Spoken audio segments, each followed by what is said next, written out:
Stay. So I'm unmuted. I'm on. I just gotta say thank you. It was great listening to everybody. Um, Jane is my road dog. We host together. We marched in Central Park together. We've been around each other for a long time, and that's pretty cool. And I've been in India to the Golden Temple. So that wonderful song, I think it was in Punjabi. That was dope. That was dope. Uh, yeah, I'm listening. And today, as I was talking to Jane Elizabeth, I said, you know, a lot of things go on my mind. A lot going on right now to talk about, right? Black Lives Matter and um, animals matter. But right now, we're talking about Black Lives Matter. And I was thinking, do I want to get on and take the focus away from? But I think it was more important because the focus is, I guess, connected, right? And the reason, and I'm gonna start this way out before I get going, so I could at least get my point. Think about this: when people are disrespectful or feel above other things, that brings us into the situation we're in now. The situation we're in now, with certain people feeling because of their color or because of where they were born, they are in a position of superior life on this planet. And so when they talk about systemic racism and elitism, that's just the mentality, it's a thought process. I think everybody needs to do DMT or ayahuasca. We'll get into that another time. But what it does is it lets you realize that this thing that we're holding on to, that we shower, that we put lotion on, and perfume, this is an avatar. This is a car. The spirit inside, if that's what you want to call it, inside is what controls this avatar. So the deal is, to get rid of racism, we got to get rid of the spirit of racism. We got to get rid of that feeling that your avatar is different from my avatar because of the color of it. Yeah, they are different. We are different. We're different because our DNA makes us different from living in fear. Okay. With that being said, you can see me on Carissa right there on Jane Unchained. Carissa hit me from Be Vegan and said, come on my show and let's talk about it. And I thought back and forth, but I think I'll go on. So that'd be Wednesday. I'll be back on Jane Unchained. So this is the deal. I've been thinking, this is a shirt, if you guys can see it. It's a brain on a broccoli stem.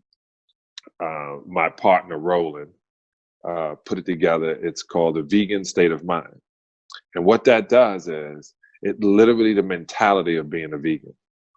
We're starting to run into this, and Roland is my partner in the new restaurant, or new subdivision or strip mall we're putting together called Planet Health Compton. That's 546 West Compton. When we open, you all will be invited. We target the vegan community, and I'm going to get into that. We're also opening a place in San Bernardino with two other partners that have changed their diet and got into the plant-based world. And best thing that I've ever done, that's called Cafe O. It's off the 10 freeway, right off of Waterman, which is another spot that should be open pretty soon, that I'm doing a lot of activism out of our positions. Meeting place, a watering hole, an image, the whole mentality. And we're bringing these two different places into food deserts.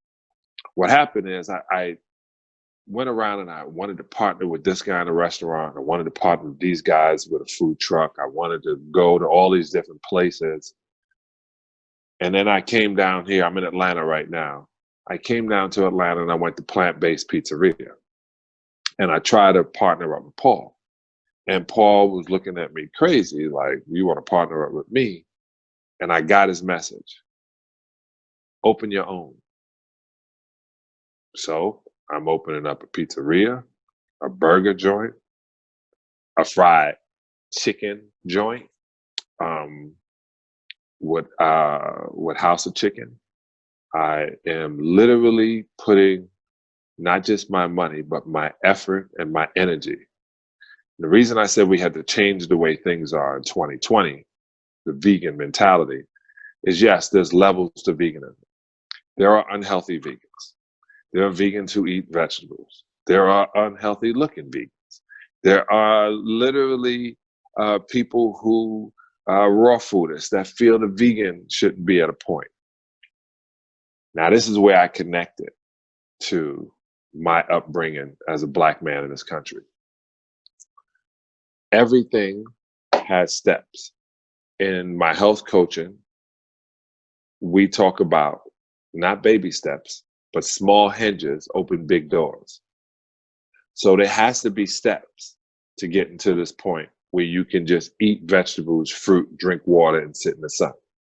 It has to be a point to that, because people who have been eating flesh are really drug addicts because of all the drugs they put into the animals, because of all the sugar in the seasoning and in the sauces they put on top of it.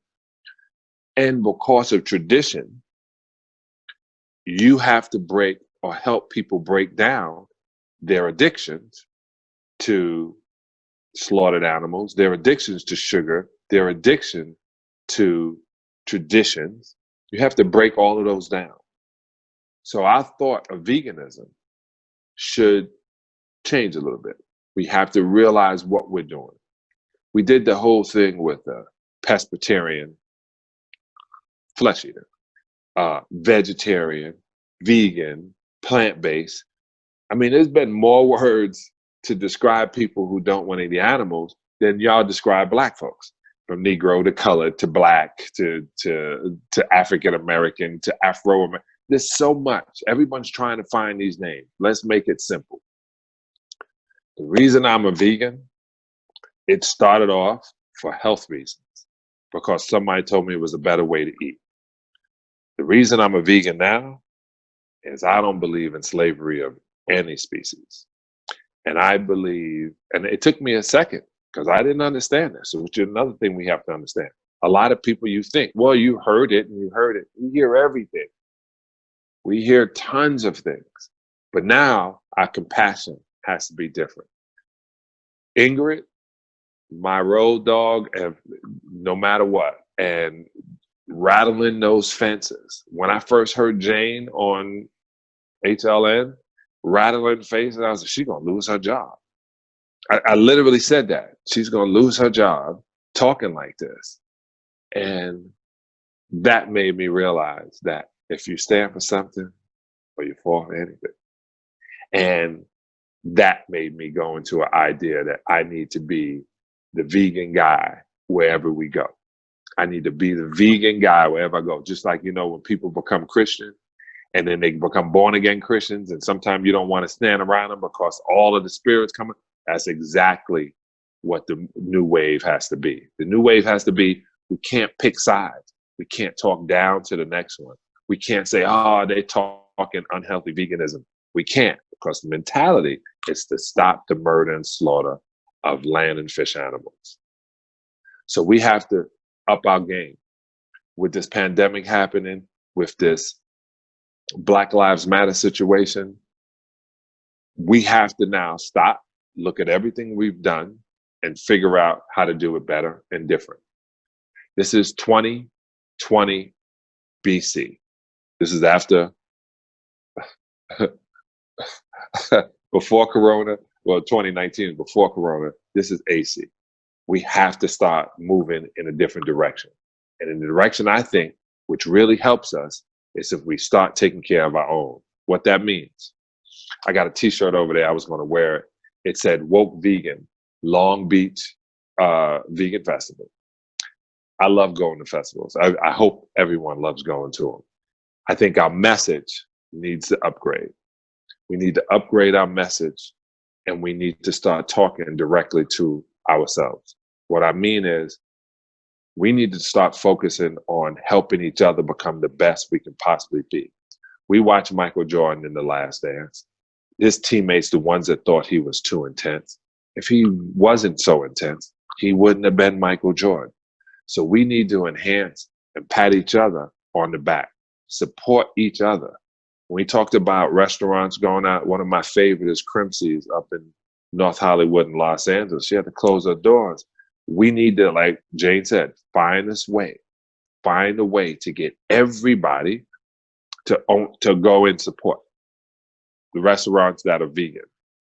Not they have a few items over here. We have to make the change.